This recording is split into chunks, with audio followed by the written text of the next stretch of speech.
Come fly with me, fly! I love Guns of Icarus. We're just going to start this review with that acknowledgement. I played Guns of Icarus Online very hard back in 2014 when it had a solid player base. You can look at my old Steam review I posted back in the same year, 2014. I have fond memories of getting up before going to work and playing a round or two, then playing again after work. Guns of Icarus is a team-based, steampunk-themed first-person shooting game where you play as an engineer who repairs stuff, gunner who shoots stuff, or a pilot who directs your airship. Guns of Icarus Online was developed by Muse Games and released in 2012. Guns of Icarus Alliance was released in 2017 and added a PvE mode. Previously, Guns of Icarus was only PvP, and added in factions and some new airships. Guns of Icarus can be explained as simply as engineer fix, gunner shoot, pilot drive. However, this is a team game. It's another example of easy to learn, hard to master. Individually, you can get better, but teamwork is the key. A good engineer can keep the airship sailing just long enough for a mediocre crew to win a fight. A good gunner can squeak out just enough extra damage with the guns or shooting accuracy that the crew doesn't need to repair critical damage. A good pilot, or captain, normally the two are used synonymously, can direct the ship to prevent taking extra damage, direct the crew from which side to shoot on and what to shoot first, whether the crew should prioritize repairing or shooting.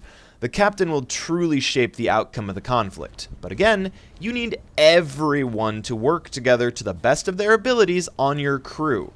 The captains need to work together with other captains to ultimately achieve victory.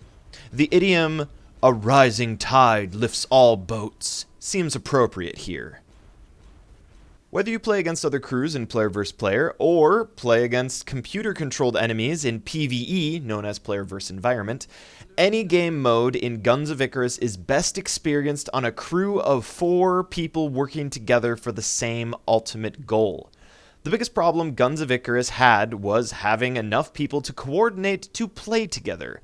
The game lived or died by its player base. I've got a few stories I'll share with you in this video, but the biggest highlight I've got for you with Guns of Icarus Alliance is the addition of a PvE mode. This lets people play casually by themselves with computer-controlled crews, or if you can wrangle up 3 more friends to drag onto your airship, you can truly experience the joys of working together for victory. And who knows, maybe you'll take the next step and jump into PvP and help revitalize the community.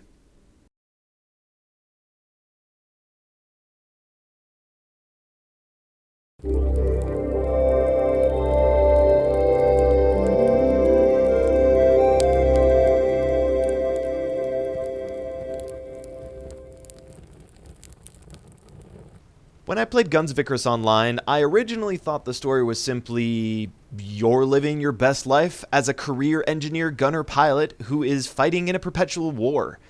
Actually, the devs probably had some long explanation about a war which destroyed humanity and a collection of civilizations clustering together to build airships to take to the sky and battle for dominance, because after all, human beings are nothing if not predictably self-destructive. The Guns of Icarus Alliance store text basically says that. The store product description writes, "The Industrial Revolution never ended. Raging out of control, the new machines consumed the world, staining the sky, scouring the land, and poisoning the water. Humanity came to the brink of extinction, all but destroyed by their own unrestrained ingenuity. A few pockets of civilization survived, sheltered in the crevices of the world, and it is time for a comeback. Divided by wide expanses of toxic wasteland, a handful of these remnants have developed airship technology, cruising through the skies safely away from the poisoned earth. Trade and industry could finally begin anew. However, with resources so desperately limited, war was inevitable." I'm not sure where people are finding lore for Guns of Icarus. There's some stuff on the wiki, but I don't know where that comes from. And on Reddit, I was reading most of the lore comes from map descriptions. Lore is neat, but I'm not the one to talk to you about it. According to my scholarly resource, being Wikipedia, don't you dare mark up my essay because I used Wikipedia. By the way, if you want to read up on my references, I've included them in the video description. Apparently, Guns of Icarus takes place after the War of 1917, thus, the Industrial Revolution never ended! For the setting of Guns of Icarus, the War of 1917 destroyed everything. After the war, there were small tribes and groups wandering the world, but no direct civilized people as we know it. The ecosystem was destroyed, causing the dust storms and acid rain which we often experience in the game and damage our airships. Then stuff goes from bad to worse as a disease known as the Red Death broke out. Humanity just couldn't seem to catch a break as half of the world's population died out. Humanity, being the pesky biological cockroaches that we are, starts to bounce back at what is called the Age of Dust. Apparently at this time, a guy I've never heard of before called Gabriel created the first airship, which became known as the first Guns of Icarus. Spoilers, he doesn't have a happy ending, because when he gets home he finds pirates have destroyed his home. He eventually finds the pirates, but then is lost along with his ship. This led to the Age of Air, where everyone is copying Gabriel's homework, much like I did with the wiki lore page in this section of the review. All these new airships are marked by the Guns of Icarus Online original release state. 87 years later, we have the Guns of Icarus Alliance era, with the skies being fought over between 6 factions. I'm going to try to pronounce them, but you've been warned I am actually illiterate. The Angelian Republic, Fjord Baronets, Order of Chaladron, Yisha Empire, Arashi League, and the Mercantile Guild. And that's where we're at today. I don't feel like I'm in my 80s, but I do feel old, Gandalf. So maybe that much time has passed in real life after all. Anyway, if you get the game, you'll make a Guns of Icarus account, then pick a faction, or switch between them all like I will because achievements, and then take to the skies! Let's go! Come fly with me, fly!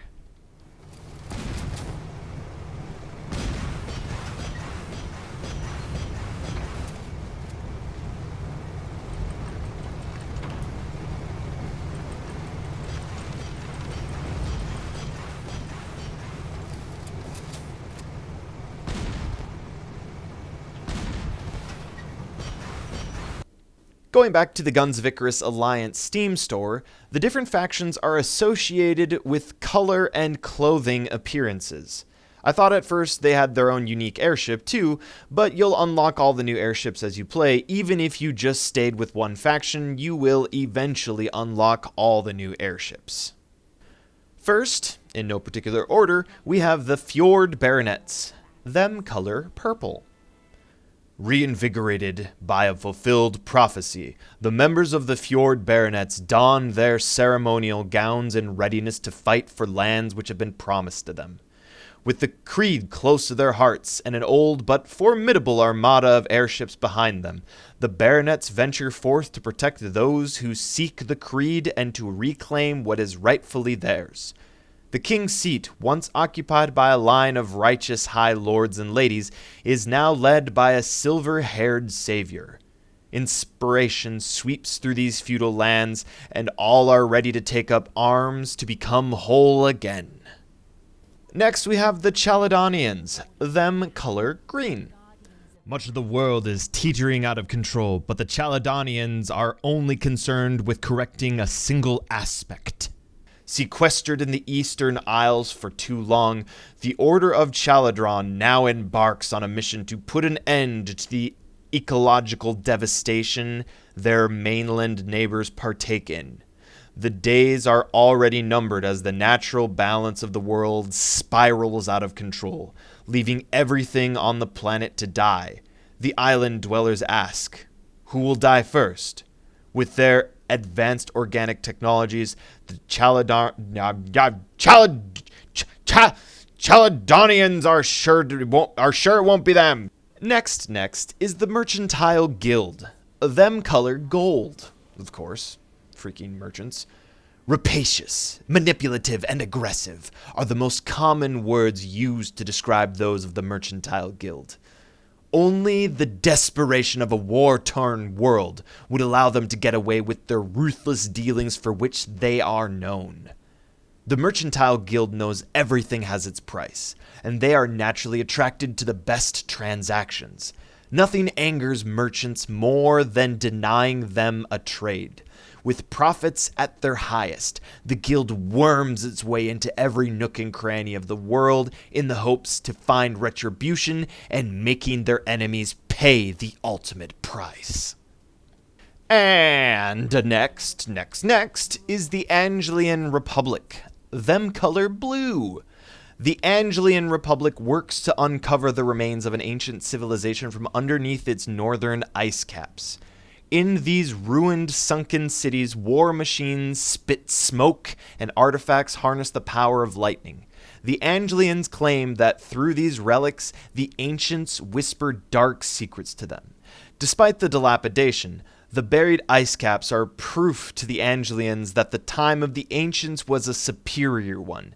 Instead of finding a new life, they believe a great one is waiting to be resurrected. With newly unearthed powers, the Angelians have become the deadly harbingers of a second golden age. Next, we have the Yisha Empire. Them color red. Discord, disorder, and disarray have taken hold of the land for far too long. People wander in the wasteland without hope and without purpose. What an unimaginable way to live, a life without meaning. This life doesn't exist within the borders of the Yisha Empire. An aimless soul can once again find determination in one of its greatest western cities, with their gardens of alabaster columns and surrounded by great stone walls. Whether it be standing guard at a palace, minding the tops of tables at a restaurant, or fighting fiercely on the battlefield, a Yishan can lead a purpose-filled life by following their ordained path. And lastly, we have the Fire Nation, aka the Arashi League. Them color brown, apparently. But I'd say maroon, but okay, if you say so. Them color brown. With time, the desert turns all things to sand and dust. All things, except for the Arashi League. Made up of desperate tribes ruled by the most powerful warriors, the Arashi believe that only the strongest deserve to live. Weaker clans are trampled as the tougher ones join and fortify the ranks of the imposing league as it makes its way out of the desert into an unknown world. The Arashi thirst to be tested, to prove their might and dominance. To them, the world is but an arena where only one can be left standing. So the factions on Alliance are kinda like Team Valor, Mystic, and Instinct on Pokemon Go. These factions are battling for territories on the map, and once you select your faction, you can support them by selecting a territory by buying and deploying equipment and reinforcements, or simply by playing matches in PvP or PvE.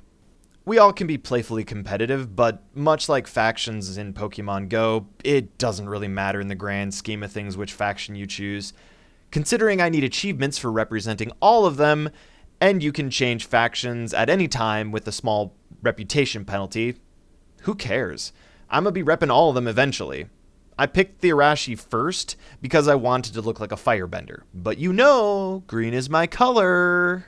Every few days, the game assigns faction leaders, selecting from the top 10 scoring people who are actively playing. Faction leaders give some bonuses to deployment locations on the map and can leave a faction message for everyone to see.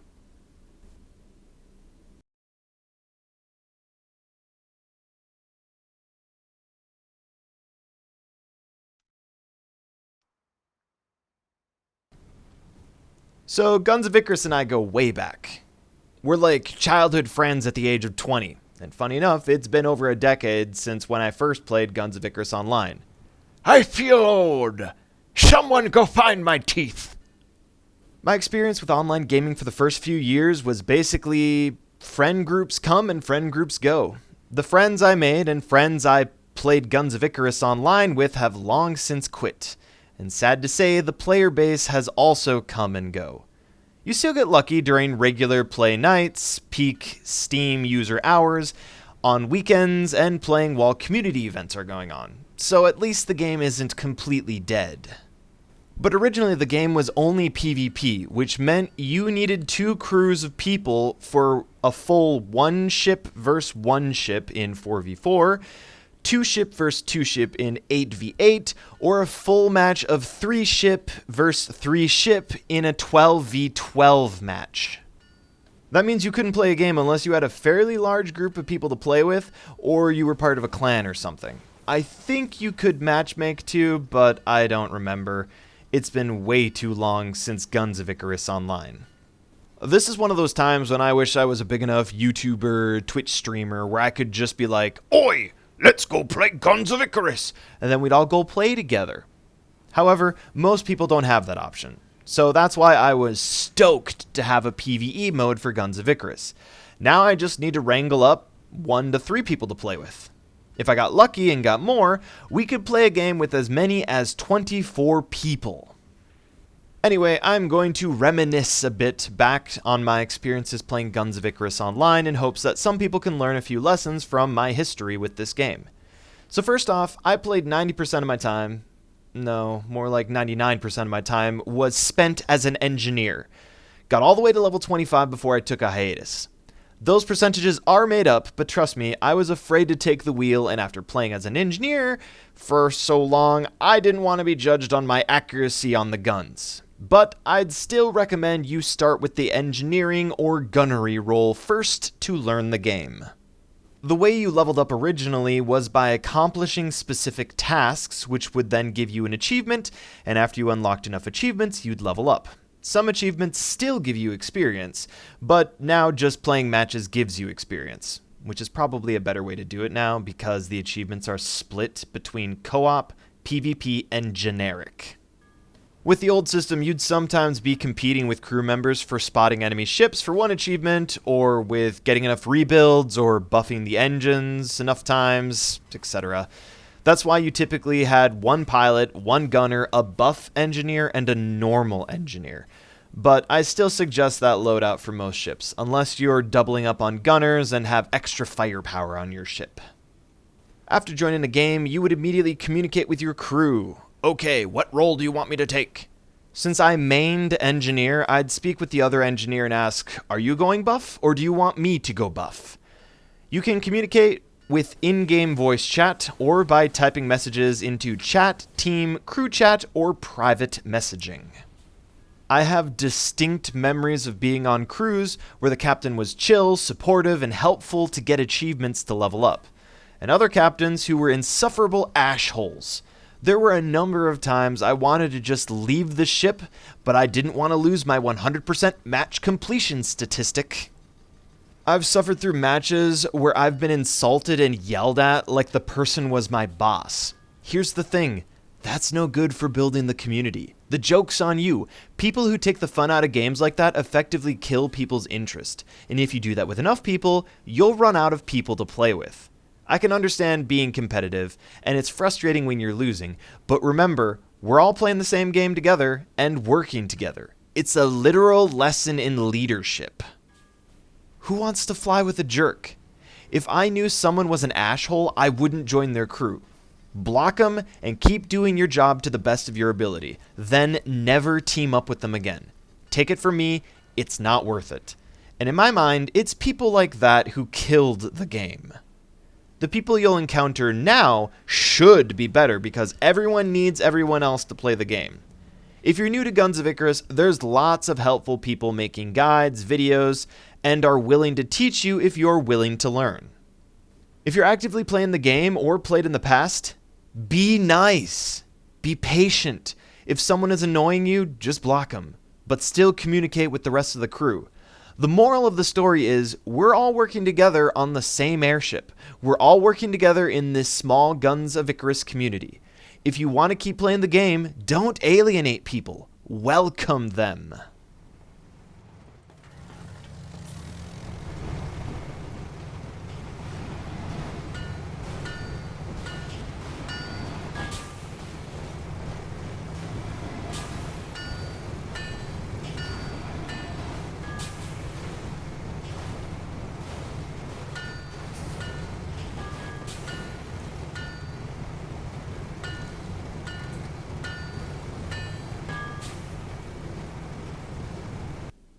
Where to start with the Guns of Icarus gameplay?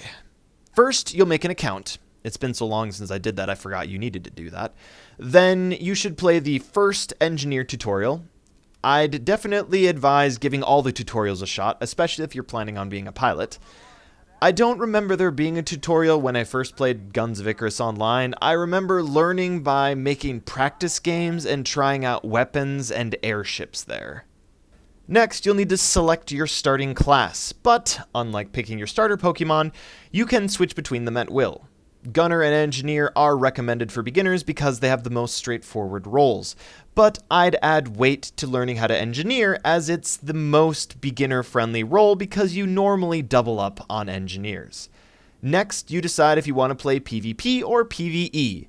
Back in my day, we had to walk uphill both ways, and we didn't get no fangled PvE option. Now that there's a PvE mode, you should learn the game against the AI-controlled airships. You can make your own match and even sail with an AI-controlled crew, or you can wrangle up 3 friends and play the game the way it was intended. PvP is fun and the next level experience for Guns of Icarus, but the people who know what they're doing will dominate the game, and everyone else will spend a lot of time respawning. Not to discourage you from it, definitely give it a shot, but you're less likely to see PvP games going on unless they're hosted by the community events or by clans. But as long as you have 2 people willing to be captains, you can make a PvP game. And even then, they can't rule you out. Yeah, 3v3 makes sense if spectators play the game. I mean, it was full spectator slots and full 2v2. You must be asked to spectators.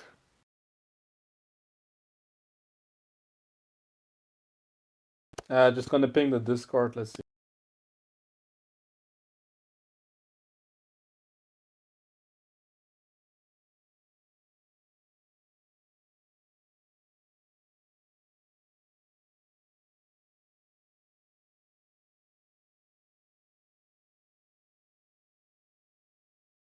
Who's willfully sitting in a spectator seat? Join the game, it'll be fun. Yeah.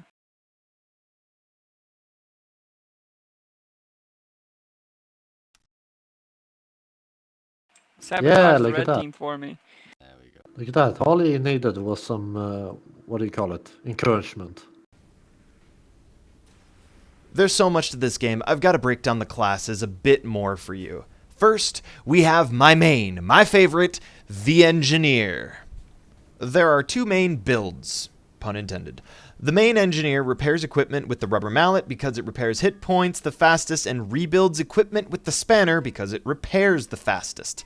Just a note here, you can build with the mallet or repair hit points with the spanner, but they're not as effective. It's easier to just run through the ship, tapping stuff with your mallet to bring it back to full health, until something breaks and then smack it back to life with the spanner. Being a good engineer is actually a matter of time management and prioritizing what equipment needs attention the most. Lastly, the default main engineer tool to put out fires immediately is the fire extinguisher. The buff engineer's default loadout has the other 3 main tools available: pipe wrench, buff hammer, and chemical spray. The pipe wrench repairs and rebuilds, but it doesn't do either nearly as well as a spanner or a mallet would. It's a generalist tool, able to do both, but I would rather have a spanner and a mallet to repair and rebuild. But the buff engineer has a special new responsibility. The buffing hammer is used on equipment to give it a bonus. Make guns do more damage, make balloon lift faster, make hull more armor, make engines more thrust. The buff engineer is all about timing. Buffing the guns right before you open fire, buffing the hull before getting hit, buffing the engines to escape or charge into battle.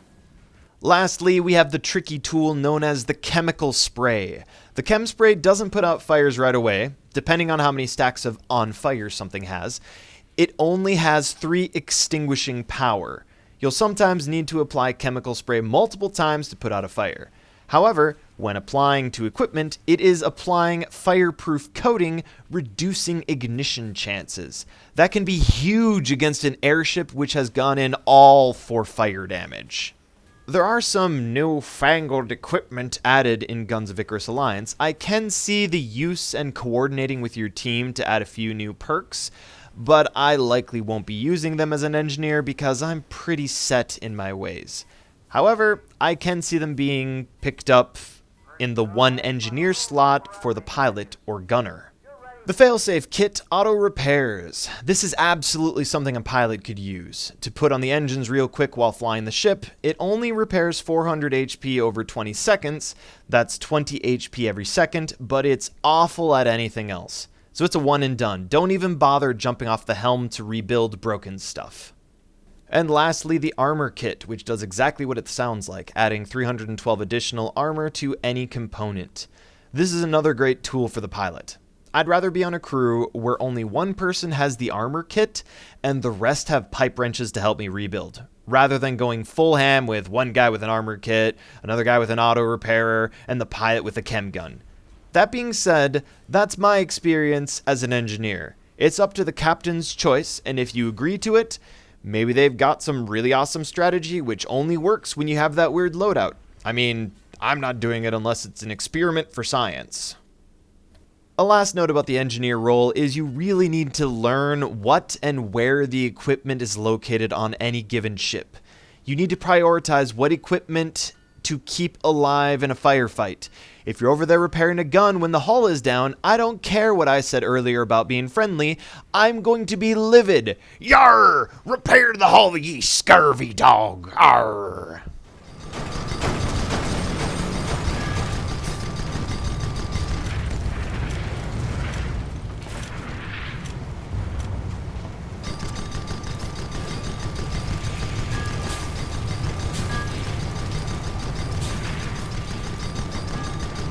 Each airship has a helm. Any class can take the helm and steer the ship, but make sure the captain or pilot is okay with it. That is their job after all. The good news, this component never breaks. The one directing the ship might be broken, but the helm itself doesn't break. Next, and most critical component, the hull. Know where this is and how to get to it as fast as possible, for everyone. If the hull breaks, your ship takes direct damage that can't be repaired. It's the health bar on the bottom right of the screen. Once the hull is rebuilt, any health you've lost is lost. You can't get it back. If the hull starts taking damage, hit it with the mallet quickly, then go repair something else while the hull is cooling down after the repair. I'd say balloon and engines are tied for secondary important components. These pertain to your airship's movement. If you don't move, you get shot out of the sky. You're an easy target. It doesn't matter if everyone on your crew is an engineer fixing the hull simultaneously, you can't tank heal through that. The balloon allows the airship to ascend or descend. If it's broken, the blimp sits on the ground and takes hull damage. It bad. You don't want it. Give it back. That being said, there are times you might have to have a few seconds to fall while you repair something else to get the balloon back up. But if we've got no engines and no balloon, the balloon takes priority. The engines control the thrust and turning. If all the engines are broken, the airship can't move, but you can still ascend or descend if you have a balloon. But if you're dead in the air, you won't have a balloon or a hull for very long. I'd immediately direct my team and crew to attack the wounded bird. And the last component to discuss are the guns. Not all guns are critical important. Each captain might have a different loadout for their ship, so again, crew communication is key. But for my crew, I've usually got one side dedicated for a different task. Guns on the right might be long range, guns on the left might be short range. If we're fighting another ship rubbing right up against us, I don't care if you get our sniper guns up and running. We're not going to use those until later. Get our Gatling and mortar up.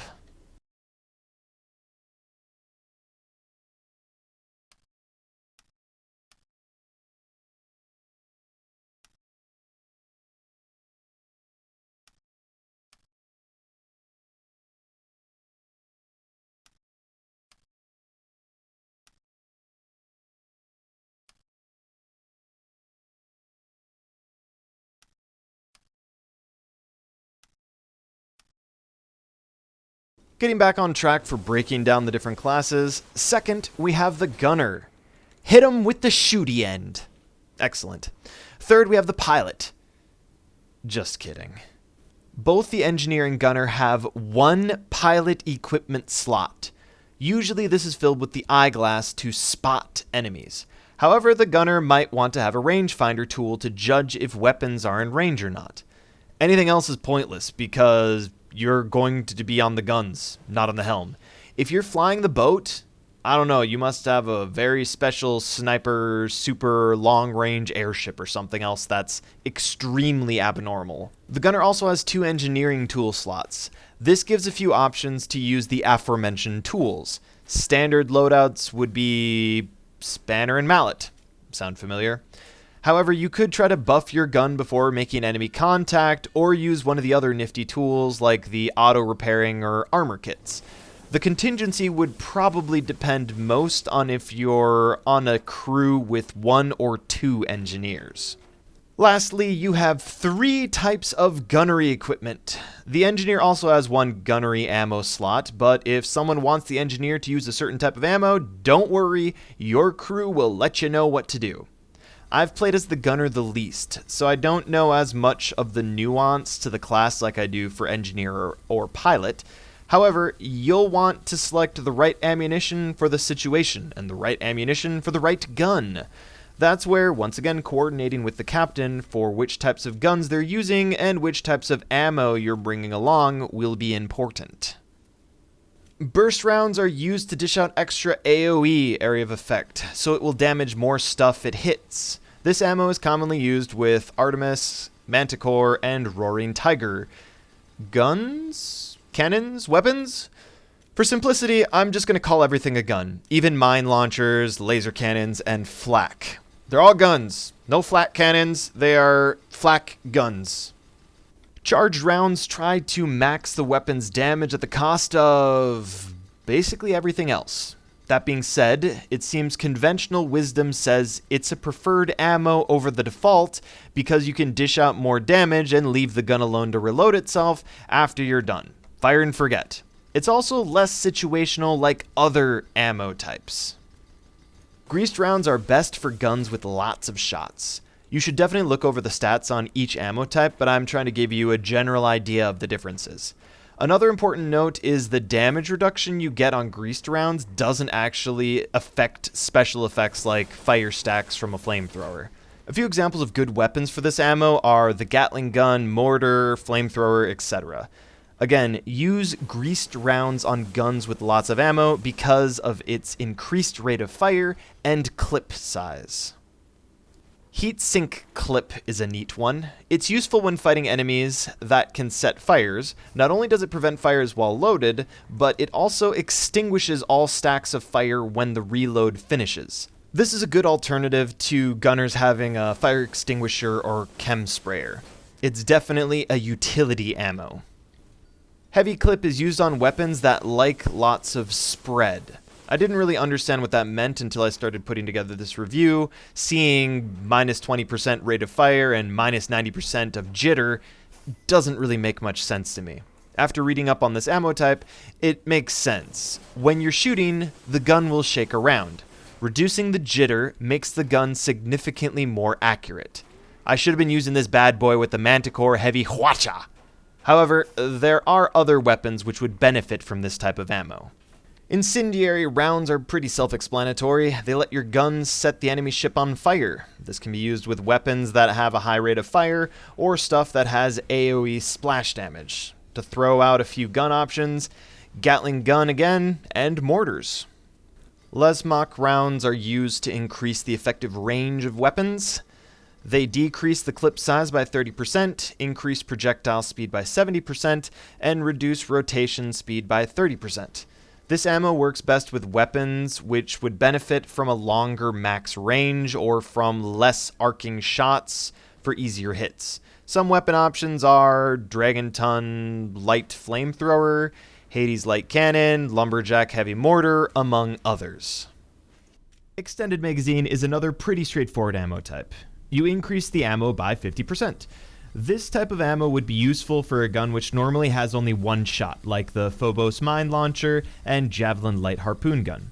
However, the 15% damage penalty doesn't impact secondary effects, so flamethrowers and cannons would also benefit from this type of ammo. Lastly, Loch Nagar shot. I'm not a gambling man, so this ammo isn't for me, but it's got negatives in nearly every stat, except it increases damage, starts fires on enemy ships, and it damages the gun you're shooting with. The guns typically used with this ammo have a high clip size, so the Gatling gun, yet again, is another good option.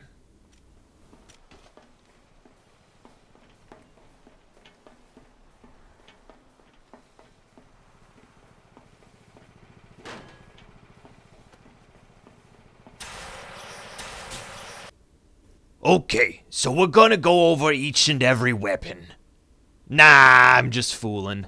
As a general rule of thumb, you have two types of weapons, light and heavy. Captains keep an eye on that, because you can't put a light gun in a heavy spot, and vice versa. All the weapons have different effective ranges, different damage types, and a whole slew of other properties. That's why I'm not going through all the guns, but we are going to cover the basic types of damage and the two basic guns I understand the best from my time playing. The types of damage are fire, fléchette, shatter, piercing, explosive, and impact. There's a whole table for what does what against what, but generally speaking, according to the Guns of Icarus Online manual, fire damage wreaks havoc on balloons and the hull, less effective against armor. Impact damage is what happens when your pilot misbehaves and crashes. Deals a handful of damage to balloon and hull. Explosive damage is useful once the hull armor is down. It will rip the hull to shreds, but little else. Fléchette damage is for those who like popping balloons. Shatter damage is extremely effective against mechanical components, but is ineffective against everything else. Piercing damage is highly effective against armor and mechanical components like engines and guns. The two guns I want to make sure we cover are the Lightning Gatling gun and the double-barreled mortar, because these two guns are mounted on the front of a Pymeridian and are the 101 beginner guide for combat in Guns of Icarus. It's so effective that they adopted it into the game's tutorial to teach you these concepts.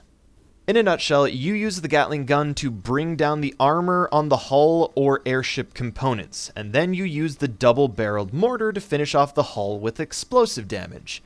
You can't just gun down your enemies with one type of weapon. I mean, you can try, and you'll eventually take them down if they don't beat you first, but as a general rule, you want to try to figure out your strategy. How are you going to beat your enemies? By popping balloons? By setting them on fire? Or driving up and blasting them with the Gatling gun and finishing them off with the mortar? I cannot begin to tell you just how many times we'd queue up for a game and see this loadout. We'd fly right into close range, the Gatling gun would start firing once we were in range, and once you saw the hull drop, the mortar would unload and swiftly finish the kill. This strategy works super well, and I'd suggest it to every beginner playing Guns of Icarus. It also teaches you the important synergy, timing, and how different weapons are skilled at different things. At higher levels of play, you might see a light airship swoop in and set stuff on fire and escape while another ship comes in with explosive damage to finish the job. Or a heavy airship with long-range guns that kills from afar. This is where the strategic and planning part of Guns of Icarus come into play, and those can't be taught in a YouTube review. They're for those dedicated enough to learn this game on a deeper level and work hand in hand with their teammates for the kind of games which become stories we all talk about. There are so many games where I was putting out fires, barely holding the ship's hull together, and we just squeaked out the win at the last second by the skin of our teeth.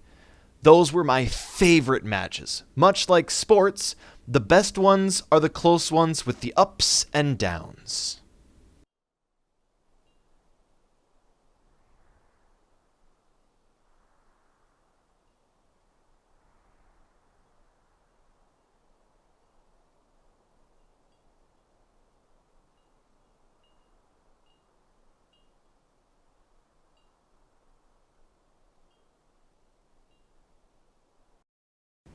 The last class we need to talk about is the pilot. The pilot can have one engineering tool. There's lots of options, and you'll need to be the judge of that. I've seen the pipe wrench the most often, but with the addition of armor and auto repairing kits, again, you'll need to be the judge of what you think is best for your crew. But you can't go wrong with the jack-of-all-trades pipe wrench. The pilot also has one gunnery slot. Pick an ammo which will be loaded in a near gun. But you shouldn't be shooting, unless you're playing a solo game against bots and your AI crew refuses to do what must be done. If you're playing with people, the only time the pilot will be off the helm will be to make quick repairs. It's important to note that you can leave the helm. The ship will fly itself in the same direction you left it in. However, it's very risky. Often the ship will turn to face the nearest wall, or get pushed by an enemy ship and get turned around and be completely useless. There's several different options for pilot equipment. My preferred loadout is the staple, the default. Kerosene to make the engines go fast, Phoenix Claw to turn faster, and the tar barrel to make a tar cloud behind you to damage enemy ship components and reduce visibility. Here's the caveat about using piloting equipment. They all hurt the ship. Most stuff hurts the engines, and a few hurt the balloon. You'll need to decide which type of pilot equipment to bring with you depending on the ship's configuration and strategy you're playing. Moonshine and Kerosene do basically the same thing. Moonshine is stronger than Kerosene and also does more damage to the engines. Phoenix Claw lets you turn faster, Tar Barrel creates a cloud behind you. Drift Sail is complicated. I haven't used it really. According to the Wikipedia, quote, "The best result from use can be obtained on large-sized maps where it's supposed to cover a long distance, such as in Crazy King mode or in parts of the PvE modes, allowing you to use ships even with a low base maximum speed. However, the requirements for a set of steering tools for maneuvering in close combat essentially limits the use of this tool." End quote. Does that make any sense to you? I mean, I kinda get it, but I also don't. Leave me alone, comment section. You've got enough ammo in other areas. I can't read. I'm illiterate. Hydrogen Canister lets you climb really fast. This tool is really popular because it lets you quickly climb out of range of guns. Shoot Vent does the opposite of the Hydrogen Canister. It lets you drop faster. Drogue Shoot is used to counter balloon poppers by helping to keep the ship aloft longer. And lastly, we have Impact Bumpers, which are for when you just want to ram into enemy ships, or you expect your ship to be rammed a lot.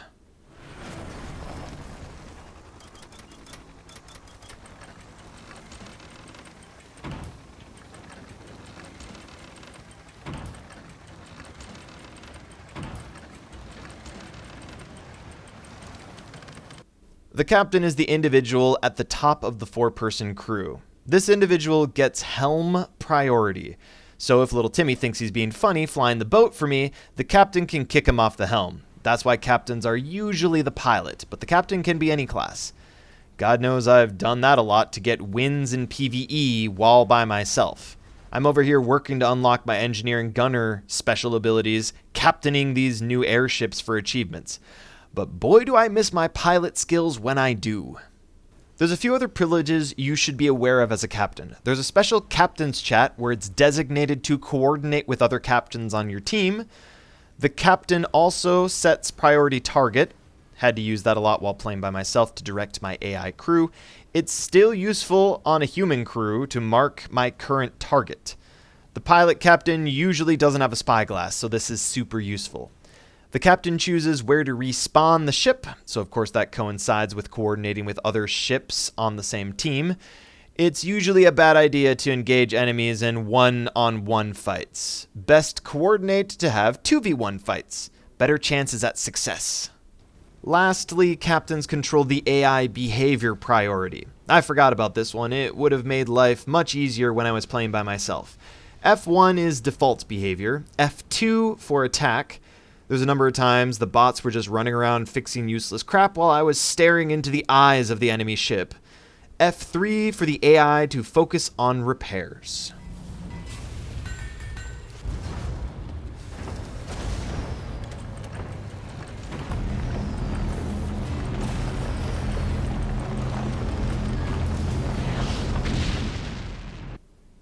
Much like when we covered the guns, I'm not going to go over every single airship in the game. For one, I don't want people to make fun of how I can't read. For the other, it'll take too long.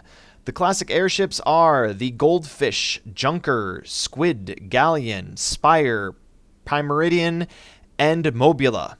The new airships are the Shrike, Magnet, Judgment, Stormbreaker, Corsair, and Crusader. These airships are customizable with different weapon loadouts and some aesthetic changes to figureheads, themes, decals, and paints. Speaking of which, your pilot, gunner, and engineer can have their appearances, clothing, and dyes customizable too. Careful about using dyes though. If you use them, you'll need to buy new ones, but you'll unlock lots of dyes for free, which can be used on clothing and airships. Anyway, back to airships. They're cool. As a general statement, I like them. Some are geared towards quick attacks, others have better firepower due to more weapon slots, some have lots of hit points. The challenge as a captain or pilot is deciding which weapon to use and how best to go about using them. Of course, I recommend the basic strategy with the Primeridian and the Gatling and mortar on the front. However, the Goldfish is an easy-to-learn airship.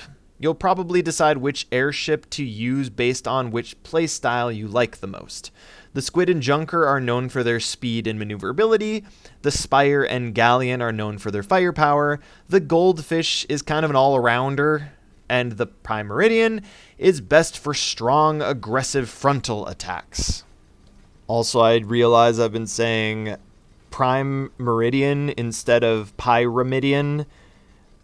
Look, I just can't with these words, alright? We just called it the Pyra. That's all that we said. Like, change the loadout on the Pyra. That's all that happened. That's all we communicated. I don't even know if people even said the full name of the ship to me while I was playing the game. With Guns of Icarus Online back in the day, most people just used the same meta Pyramidian build because it worked and it was simple. However, Guns of Icarus has so much more depth to it. With teamwork, there's a lot of different strategies which can be implemented. Load up a squid with flamethrowers, then finish off the enemy with a friendly galleon, or maybe try something like a flamethrower squid followed by a mortar squid. The only problem is requiring playing with more people. All that I've done is play mostly by myself and occasionally dragging friends into the game with me to play from time to time.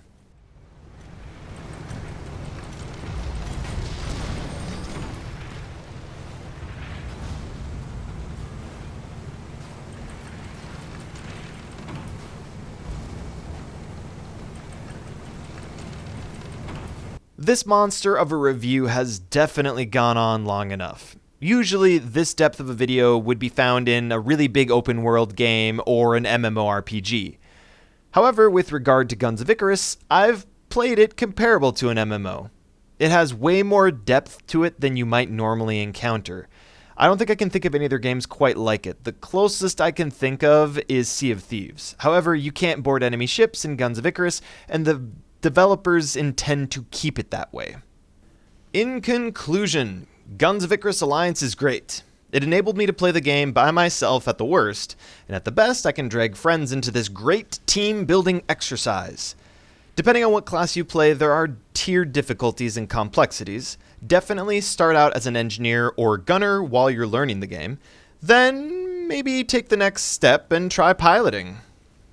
I said in my old Guns of Icarus review that the game is designed to be played for a long time, easily racking up hundreds of hours of playtime.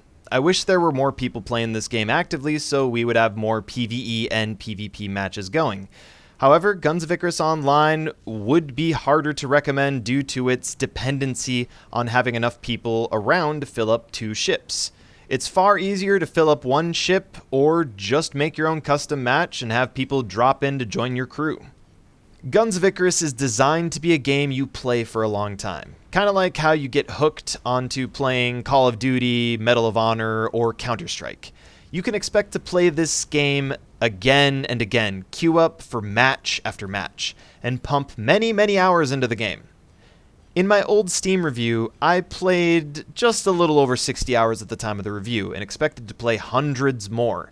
And currently in Guns of Icarus Alliance, I have over 40 hours of playtime, and that count is made without including my Guns of Icarus Online game time. It's funny because one of the things I said in my old review was, I want a way to play this by myself to grind out boring achievements. I was basically given that with Guns of Icarus Alliance. Thanks again for watching this video. Sometimes we've got a short video where I don't have much to say, other times I'm over here making my magnum opus of a YouTube video. And this isn't even a how-to-play guide. Maybe I get a bit more in the weeds than I should, but I like talking about video games I enjoy playing, and I hope you enjoy listening and watching. Now, one more time, all together, I think it's time for you all to come fly with me, fly! My name is Sky Captain Atratzu Taugala. Thank you for flying with Taugala Airlines. Please note the exit rows on your right and left over the wings. Don't forget to like the video. Remember that your seats can double as a flotation device in the case of an aquatic landing. Also, remember to subscribe to the channel. It really does help. And as always, see you in the next review.